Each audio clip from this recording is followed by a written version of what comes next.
Mason. It was a dark and rainy day in February when I was hit by a small red pickup. February 15. I was told I flew 15 feet before landing smack on my head. Apparently the driver was drunk and didn't see me crossing. I don't remember that day at all.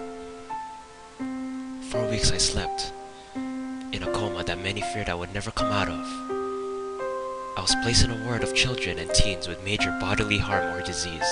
My roommate, he was a boy. His name was Mason. I never did find out his last name. For the time which I slept, he found out bits and pieces of me from various visitors. My favorite color, what music I liked, and other random things. The day I woke up, I was showered with love and attention from my family, and it took me almost an hour to realize the presence of a boy laying in the bed beside me. He flashed me a lopsided grin and quietly went back to the book he was reading. Eventually, I was left in peace, and after about 20 minutes of mental debate, I spoke up and asked him for his name. His voice was smooth and low and never failed to make me shudder. We spent the rest of the evening playing 20 questions and becoming familiar with each other. Eventually, my doctor would break up our quality time and give me the lowdown on my injuries and the healing process. What would it be like? He told me that when I was hit, not only did I give myself a nasty concussion, but my legs were also broken in the landing. They said that I had a 60% chance of ever walking again. We became so close instantaneously. The nurses would laugh and say we already looked like an old married couple bundled up in the bed watching whatever soap opera happened to be on television.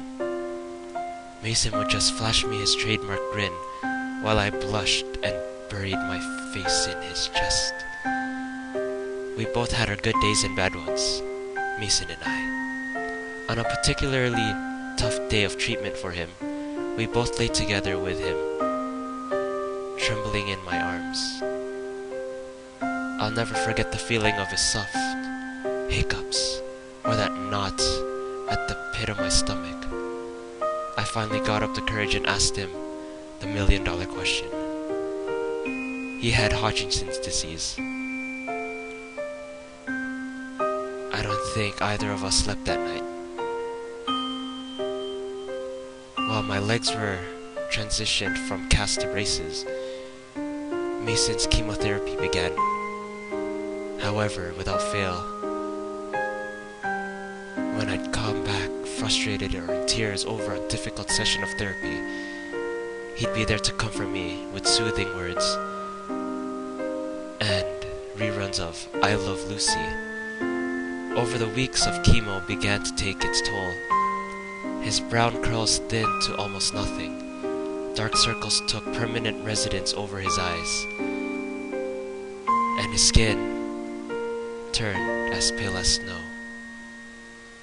As my legs grew stronger, the day I realized no longer seemed like something was to look forward to. The day we decided to shave our hair was the day I broke down.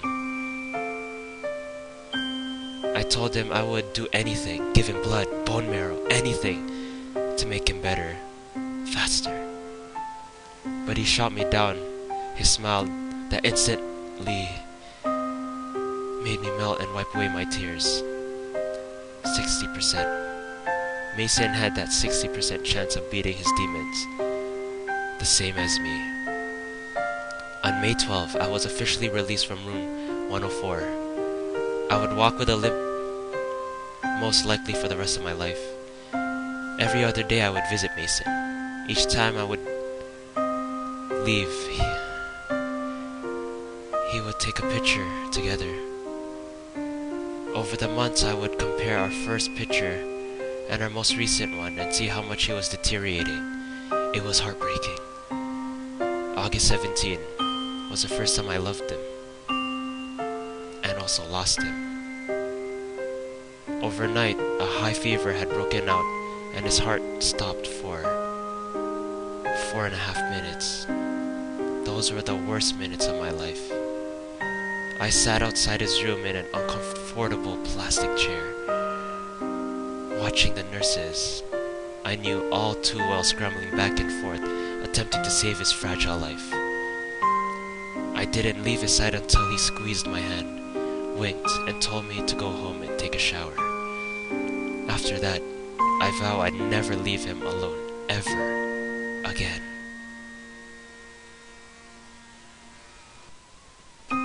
I guess the odds were not in Mason's favor for the time Thanksgiving came. He was almost a skeleton, but I didn't care. He confided me that night, accepting the fact that his time was almost up and promising to wait for me on the other side. I begged him not to go, but he just lightly shook his head and scrubbed soft circles on my back. He wasn't going to survive to see Christmas. That was 2 months ago. No longer being able to bear to see him hooked to all those machines, we decided to steal away in the night together. I bundled up, and he bundled up, and we drove away in my mother's car until we arrived in an old cabin my family would stay during the holidays. Mason and I could just be happy. I don't care that I'm on the news every night, or that every cop on the country is looking for me. All I care about is being with Mason forever.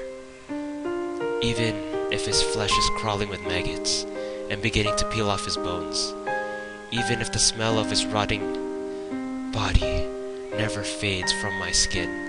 His lips are still warm at night, and he still often whispers sweet secrets into my ear before we sleep. No one, not the police, doctors, or anyone can separate us. I'm ready for them when they come. I'm sure to bring the sharpest scalpel I could when we left the hospital.